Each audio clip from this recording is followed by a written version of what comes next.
ಆಗುತ್ತೆ ಅಂತ ಹೇಳ್ತಾ ಈ ವಿಡಿಯೋ ಹೆಲೋ ಸ್ನೇಹಿತರೆ, ಇವತ್ತಿನ ವಿಡಿಯೋ ಸ್ವಲ್ಪ ಸ್ಪೆಷಲ್ ಅಂತಾನೆ ಹೇಳ್ಬೋದು. ಯಾಕಂದ್ರೆ ಆ ಒಬ್ಬ ಶ್ರೇಷ್ಠ ವ್ಯಕ್ತಿಯ ಬಗ್ಗೆ ಮಾತಾಡ್ತಾ ಇದ್ದೀನಿ. ಯಾವ ವ್ಯಕ್ತಿ ನಮಗೆಲ್ಲ ಅದ್ಭುತ ಸಿದ್ಧಾಂತಗಳನ್ನ ಕೊಟ್ರು, ನಮ್ಮ ಭಾರತವನ್ನ ಬದಲಿಸಿದವರು, ಇಡೀ ಜಗತ್ತನ್ನೇ ಬದಲಿಸಿದವರು, ಮತ್ತು ಅವರ ಮಾತುಗಳು ಇವತ್ತು ನಿಮ್ಮ ವಿಚಾರಗಳನ್ನ ಕೂಡ ಬದಲಾಯಿಸ್ತವೆ. ಆ ಮಹಾನ್ ಚೇತನನೇ ಸ್ವಾಮಿ ವಿವೇಕಾನಂದ ಅವರು. ಒಬ್ಬ ಸನ್ಯಾಸಿ ಆಗಿದ್ರು ಕೂಡ ದೇಶದ ಬೆಳವಣಿಗೆಯ ಬಗ್ಗೆ ಯೋಚಿಸಿದವರು ಮತ್ತು ದೇಶದ ಯುವಕರಲ್ಲಿ ಹೇಗೆ ನಾವು ನಮಗೋಸ್ಕರ, ಕುಟುಂಬಕ್ಕೋಸ್ಕರ, ದೇಶಕ್ಕೋಸ್ಕರ ತೊಡಗಿಸಿಕೊಳ್ಬಹುದು ಅಂತ ತೋರಿಸಿಕೊಟ್ಟವರು ಮತ್ತು ನಮ್ಮಲ್ಲಿ ಅಡಗಿ ಕುಳಿತಿರುವಂತಹ ಕಿಚ್ಚನ್ನ ಬಡಿದೆಬ್ಬಿಸಿದವರು.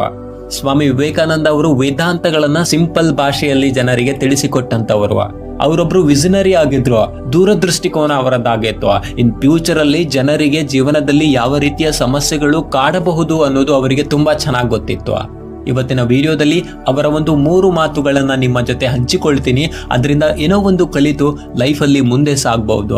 ಫಸ್ಟ್ ಥಿಂಗ್, ನಾವು ಸ್ವಾಮಿ ವಿವೇಕಾನಂದರ ಜೀವನದಿಂದ ಕಲಿಯಬೇಕಾಗಿರುವಂತದ್ದು ಬಿ ಫಿಯರ್ಲೆಸ್. ಸ್ವಾಮಿ ವಿವೇಕಾನಂದ ಅವರು ಯಾವುದೇ ವಿಚಾರವನ್ನ ಈಸಿಯಾಗಿ ಒಪ್ಕೊಳ್ತಾ ಇರಲಿಲ್ಲ. ಪ್ರತ್ಯಕ್ಷವಾಗಿ ಅದನ್ನ ಎಕ್ಸ್ಪೀರಿಯನ್ಸ್ ಮಾಡಿ ಒಪ್ಕೊಳ್ತಾ ಇದ್ರು ಮತ್ತು ತಮ್ಮ ಡಿಸಿಷನ್ ಅನ್ನ ಹೇಳ್ತಾ ಇದ್ರು. ಚಿಕ್ಕವರಿದ್ದಾಗ ಒಂದ್ಸಾರಿ ಸ್ನೇಹಿತನ ಜೊತೆ ಆಟ ಆಡ್ತಾ ಇದ್ರು ಒಂದು ತೋಟದಲ್ಲಿ ಆಟ ಆಡುವಾಗ ಮರವನ್ನ ಹತ್ಕೊಂಡ್ ಬಿಡ್ತಾರೆ. ಅದನ್ನ ಅವ್ರ ಅಜ್ಜ ನೋಡ್ತಾರೆ. ಒಂದು ವೇಳೆ ಮಕ್ಕಳು ಮರದಿಂದ ಬಿದ್ದು ಪೆಟ್ಟಾಗಬಾರ್ದು ಅನ್ನುವಂತಹ ಉದ್ದೇಶದಿಂದ ಆ ಮರವನ್ನ ಹತ್ಬೇಡಿಯಲ್ಲಿ ಭೂತ ಇರುತ್ತೆ ಅಂತ ಹೆದರಿಸ್ತಾರೆ. ಅದನ್ನ ಕೇಳಿ ಅವರ ಸ್ನೇಹಿತ ಏನೋ ಹೆದರ್ಕೊಂಡ. ಆದ್ರೆ ವಿವೇಕಾನಂದ ಅವರು ಮಾತ್ರ ಸುಮ್ನೆ ಕೂಡ್ಲಿಲ್ಲ. ಅವರ ಮಾತು ನಿಜ ಅಂತ ನಂಬೇಕಾದ್ರೆ ನಾನು ಅದನ್ನ ನೋಡ್ತೀನಿ ಅಂತ ಮನಸ್ಸಲ್ಲೇ ನಿರ್ಧಾರ ಮಾಡ್ತಾರೆ. ಮತ್ತು ಒಂದು ದಿನ ರಾತ್ರಿ ಆ ಮರವನ್ನ ಹತ್ತಿ ಭೂತಕ್ಕೋಸ್ಕರ ಹುಡುಕಾಟ ಮಾಡ್ತಾರೆ. ಆದ್ರೆ ಭೂತ ಮಾತ್ರ ಸಿಗ್ಲಿಲ್ಲ. ನೆಕ್ಸ್ಟ್ ಡೇ ಸ್ನೇಹಿತನ ಬಳಿ ಹೋಗಿ ಹೇಳ್ತಾರೆ, ಆ ಮರದಲ್ಲಿ ಯಾವುದೇ ಭೂತ ಇಲ್ಲ, ನಾನು ಪರೀಕ್ಷೆ ಮಾಡಿ ನೋಡಿದ್ದೀನಿ ಅಂತ. ಅವ್ರ ಪ್ರಕಾರ ಮನುಷ್ಯನಿಗಿರುವಂತಹ ಭಯನೇ ಅವನ ದೊಡ್ಡ ಶತ್ರು. ಅದು ಯಾವತ್ತೂ ಅವನನ್ನ ಮುಂದೆ ಹೋಗೋಕೆ ಬಿಡಲ್ಲ. ಅದಕ್ಕೆ ಅವ್ರು ಹೇಳ್ತಾ ಇದ್ರು, ನಮ್ಮನ್ನ ನಾವು ಅಶಕ್ತರು ಅಂತ ತಿಳಿದುಕೊಳ್ಳೋದಕ್ಕಿಂತ ದೊಡ್ಡ ಪಾಪ ಯಾವುದೂ ಇಲ್ಲ ಅಂತ. ಸ್ನೇಹಿತರೆ, ನಮ್ಮಲ್ಲಿ ತುಂಬಾ ಜನ ಏನಾದ್ರೂ ಒಂದು ಮಾಡಬೇಕು ಅನ್ಕೊಂಡಿರ್ತೀವಿ. ಎಷ್ಟೊಂದು ಐಡಿಯಾಸ್ ಗಳಿರ್ತವೆ. ನಿಮ್ಮ ಪ್ರಾಬ್ಲಮ್ಸ್ ಗಳನ್ನ, ನಿಮ್ಮ ಸುತ್ತಲಿರುವಂತವರ ಪ್ರಾಬ್ಲಮ್ಸ್ ಗಳನ್ನ ಸಾಲ್ವ್ ಮಾಡಬೇಕು ಅಂತ ಅನ್ಕೊಂಡಿರ್ತೀವಿ. ಆದ್ರೆ ಈ ಭಯ ನಮ್ಮನ್ನ ತಡೆಯುತ್ತೆ. ಹೀಗ್ ಮಾಡಿದ್ರೆ ಸರಿ ಹೋಗುತ್ತಾ, ಇದನ್ನ ಮಾಡ್ಲೇಬೇಕಾ, ಅಥವಾ ಇದರಲ್ಲಿ ಸಕ್ಸಸ್ ಆಗ್ಲಿಲ್ಲ ಅಂದ್ರೆ, ಒಂದು ವೇಳೆ ಫೇಲ್ ಆಗ್ಬಿಟ್ರೆ ಅಂತ ಯೋಚನೆ ಮಾಡ್ತೀವಿ. ಈ ಕಂಫರ್ಟ್ ಝೋನ್ ನಮ್ಮನ್ನ ಮುಂದೆ ಹೋಗೋಕೆ ಬಿಡಲ್ಲ. ಒಂದು ಮಾತು ನೆನಪಲ್ಲಿ ಇಟ್ಕೊಳ್ಳಿ, ನೀವು ನಿಮ್ಮ ಕಂಫರ್ಟ್ ಝೋನ್ ಅನ್ನ ಮುರಿಲಿಲ್ಲ ಅಂದ್ರೆ ನಿಮ್ಮ ಕಂಫರ್ಟ್ ಝೋನ್ ನಿಮ್ಮನ್ನ ಮುರಿತಾನೇ ಇರುತ್ತೆ. ಈ ಕಂಫರ್ಟ್ ಝೋನ್ ಅನ್ನ ನೀವು ಮುರಿಲಿಲ್ಲ ಅಂದ್ರೆ ನಿಮ್ಮ ಕಂಫರ್ಟ್ ಝೋನ್ ನಿಮ್ಮನ್ನ ಮುರಿತಾನೇ ಇರುತ್ತೆ. ಅಂಡ್ ನೆಕ್ಸ್ಟ್ ಪಾಯಿಂಟ್, ನಾವು ಕಲಿಯಬೇಕಾಗಿರೋದು ಬಿಲೀವ್ ಇನ್ ಯುವರ್ ಸೆಲ್ಫ್. ನಿಮ್ಮನ್ನ ನೀವು ನಂಬಿ.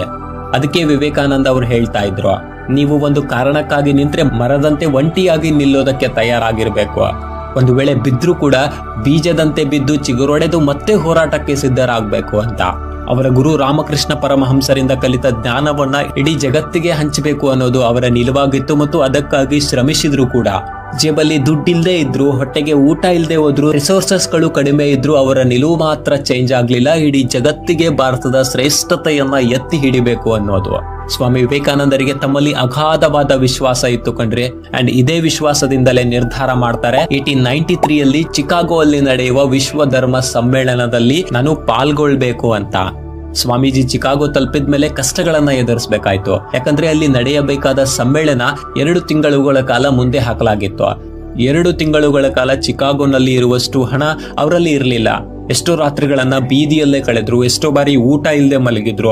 ಅವರು ಹಾಕಿರುವಂತಹ ಬಟ್ಟೆಗಳನ್ನ ನೋಡಿ ಜನ ಅಪಹಾಸ್ಯ ಮಾಡಿದ್ರು. ಕೆಲವು ಬಾರಿ ಜನ ಅವರಿಗೆ ಹೊಡೆಯೋಕ್ಕೂ ಕೂಡ ಬಂದ್ರು. ಆದ್ರೂ ಕೂಡ ಅವ್ರು ಮಾತ್ರ ಯಾವಾಗ್ಲೂ ಹಿಂದೆ ಸರಲಿಲ್ಲ, ತಮ್ಮ ವಿಚಾರಗಳನ್ನ ಬದಲಿಸ್ಲಿಲ್ಲ. ಯಾಕಂದ್ರೆ ಅವರ ವಿಚಾರಗಳೇ ಅದ್ಭುತವಾಗಿದ್ದಂಥವುಗಳು ಕಣ್ರಿ. ಆ ವೇದಿಕೆಯ ಮೇಲೆ, ಆ ದೇಶದ ನೆಲದ ಮೇಲೆ ನಮ್ಮ ದೇಶವನ್ನ, ನಮ್ಮ ಭಾರತವನ್ನ ಆ ಶ್ರೇಷ್ಠ ಸ್ಥಾನಕ್ಕೆ ಏರಿಸಬೇಕಾಗಿತ್ತು. ಯಾವ ಸ್ಥಾನವನ್ನ ನಮ್ಮ ದೇಶ ಡಿಸರ್ವ್ ಮಾಡ್ತಾ ಇತ್ತು, ಮತ್ತೆ ಹಂಗೆ ಆಯ್ತು ಕೂಡ. ಆ ಸಮ್ಮೇಳನದ ವೇದಿಕೆಯ ಮೇಲೆ ಎಂತಹ ಸ್ಪೀಚ್ ಕೊಟ್ಟರು ಅಂದ್ರೆ, ಕೇಳುಗರಿಗೆ ನಮ್ಮ ಮಹಾನ್ ಭಾರತದ ಬಗ್ಗೆ ಮತ್ತು ನಮ್ಮ ಭಾರತದ ಈ ಮಹಾನ್ ಸಂತನ ಬಗ್ಗೆ ಅಪಾರವಾದ ಹೆಮ್ಮೆ ಹುಟ್ಟಿಕೊಳ್ತು. ಇಡೀ ಜಗತ್ತಿಗೆ ಅವರ ಭಾಷಣ ಫೇಮಸ್ ಆಯ್ತು. ಇವತ್ತಿಗೂ ಅದನ್ನ ಜನ ಕೇಳ್ತಾನೆ ಇದ್ದಾರೆ. ಸ್ವಾಮಿ ವಿವೇಕಾನಂದ ಅವರು ನಮ್ಮಲ್ಲಿ ನಂಬಿಕೆ ಅನ್ನೋದಿದ್ರೆ ಏನ್ ಬೇಕಾದ್ರೂ ಮಾಡಿ ತೋರಿಸಬಹುದು ಅನ್ನೋದನ್ನ ಪ್ರೂವ್ ಮಾಡಿದವರು. ಸ್ನೇಹಿತರೆ, ನಿಮ್ಮ ಹತ್ರ ದೀಪ ಇದೆ, ದೀಪದ ಬತ್ತಿ ಇದೆ, ದೀಪಕ್ಕೆ ಹಾಕುವ ಎಣ್ಣೆನೂ ಇದೆ. ಆದ್ರೆ ಬೆಂಕಿಯ ಕಿಡಿನೇ ಇಲ್ಲ ಅಂದ್ರೆ ಆ ದೀಪವನ್ನ ಹಚ್ಚೋದಕ್ಕೆ ಸಾಧ್ಯ ಇಲ್ಲ. ಅದೇ ರೀತಿ ನಿಮ್ಮಲ್ಲಿ ಪ್ಲಾನ್ಸ್ ಇದಾವೆ, ಐಡಿಯಾಸ್ ಇದಾವೆ, ಅನುಕೂಲಗಳಿವೆ, ಸ್ಕಿಲ್ಸ್ಗಳಿದಾವೆ, ಆದ್ರೆ ಅದನ್ನ ಮಾಡ್ತೀನಿ ಅನ್ನುವಂತಹ ವಿಶ್ವಾಸದ ಕಿಡಿನೇ ಇರಲಿಲ್ಲ ಅಂದ್ರೆ ಎಲ್ಲಾನು ವೇಸ್ಟ್. ಅದಕ್ಕೆ ನಮಗೆ ವಿಶ್ವಾಸ ಇರಬೇಕು ಅಂತ ಹೇಳ್ತಾರೆ.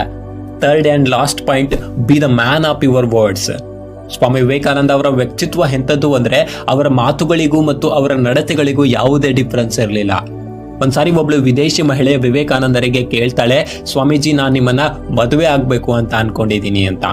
ಆಗ ಸ್ವಾಮಿ ವಿವೇಕಾನಂದ ಅವರು ಹೇಳ್ತಾರೆ, ಅದೇಗ್ ಸಾಧ್ಯ, ನಾನೊಬ್ಬ ಸನ್ಯಾಸಿ, ನನ್ನನ್ನೇ ಯಾಕೆ ಮದುವೆ ಆಗ್ಬೇಕು ಅನ್ಕೊಂಡ್ರಿ ಅಂತ ಕೇಳಿದಾಗ ಮಹಿಳೆ ಹೇಳ್ತಾಳೆ, ನಿಮ್ಮಲ್ಲಿ ಅಪಾರವಾದ ಜ್ಞಾನ ಇದೆ, ಬುದ್ಧಿವಂತಿಕೆ ಇದೆ, ಸೊ ನನ್ನ ಆಸೆ ಏನು ಅಂದ್ರೆ ನನಗೂ ಕೂಡ ನಿಮ್ಮಂತಹ ಮಗ ಬೇಕು ಅನ್ನೋದು, ಅದು ನಿಮ್ಮನ್ನ ಮದುವೆ ಆದ್ರೆ ಮಾತ್ರ ಸಾಧ್ಯ ಅಂತ ಹೇಳ್ತಾರೆ.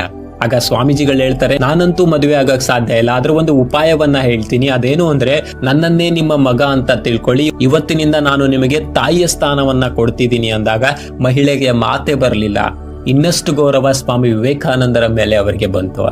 ತುಂಬಾ ಸಾರಿ ನಾವು ಓವರ್ ಎಕ್ಸೈಟ್ಮೆಂಟ್ ಅಲ್ಲಿ ಅಥವಾ ಬೇಜಾರಲ್ಲಿ, ಡಿಪ್ರೆಷನ್ ಅಲ್ಲಿ, ಕೋಪದಲ್ಲಿ ಎಂತಹ ಡಿಸಿಷನ್ಸ್ ಗಳನ್ನ ತಗೊಂಡ್ಬಿಡ್ತೀವಿ ಅಂದ್ರೆ ಅದು ಆಮೇಲೆ ರಿಯಲೈಸ್ ಆಗುತ್ತೆ, ನಾನು ಆ ರೀತಿ ಮಾಡಬಾರ್ದಾಗಿತ್ತು, ನಾನು ತಪ್ಪು ಮಾಡ್ಬಿಟ್ಟೆ ಅಂತ.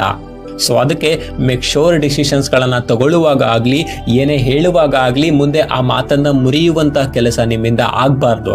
ಹೇಳಿದಂತೆ ನಡೆದುಕೊಳ್ಬೇಕು, ಹೇಳಿದ ಹಾಗೆ ಮಾಡಿ ತೋರಿಸುವಂತಹ ವ್ಯಕ್ತಿತ್ವ ವಿವೇಕಾನಂದ ಅವರದಾಗಿತ್ತು ಮತ್ತು ಈ ವ್ಯಕ್ತಿತ್ವ ನಿಮ್ಮದಾಗಬೇಕು.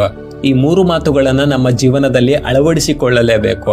ಅಳವಡಿಸಿಕೊಂಡಿದ್ದೇ ಆಗಿದ್ರೆ ಖಂಡಿತವಾಗ್ಲೂ ಜೀವನ ಬದಲಾಗುತ್ತೆ ಅಂತ ಹೇಳ್ತಾ ಈ ವಿಡಿಯೋ ಎಲ್ರಿಗೂ ಶೇರ್ ಮಾಡಿ. ಯಾಕಂದ್ರೆ ವಿವೇಕಾನಂದ ಅವರ ವ್ಯಕ್ತಿತ್ವದ ಬಗ್ಗೆ ಪ್ರತಿಯೊಬ್ಬರಿಗೂ ಕೂಡ ಗೊತ್ತಿರಲೇಬೇಕು. ಈ ವಿಡಿಯೋನ ಇಲ್ಲಿವರೆಗೂ ನೋಡಿದ್ದೀರಾ ಅಂತ ಅಂದ್ರೆ ಥ್ಯಾಂಕ್ ಯು ಸೋ ಮಚ್. ಅದ್ಭುತ ವಿಚಾರಗಳನ್ನ ನೀವು ಕಲ್ತ್ಕೊಂಡಿದ್ದೀರಾ. ಇದೇ ರೀತಿಯ ಅದ್ಭುತ ವಿಚಾರಗಳಿಗಾಗಿ ಚಾನಲ್ ಅನ್ನ ಸಬ್ಸ್ಕ್ರೈಬ್ ಮಾಡೋದು ಮರಿಬೇಡಿ. ವಿಡಿಯೋಗೊಂದು ಲೈಕ್ ಕೊಟ್ಟು ನಿಮ್ಮ ಅನಿಸಿಕೆ ಕಮೆಂಟ್ ಮಾಡಿ. ಸಿಗೋಣ ಮತ್ತೊಂದು ವಿಡಿಯೋದಲ್ಲಿ. ಅಲ್ಲಿವರೆಗೂ smile to your life and finally thank you for watching.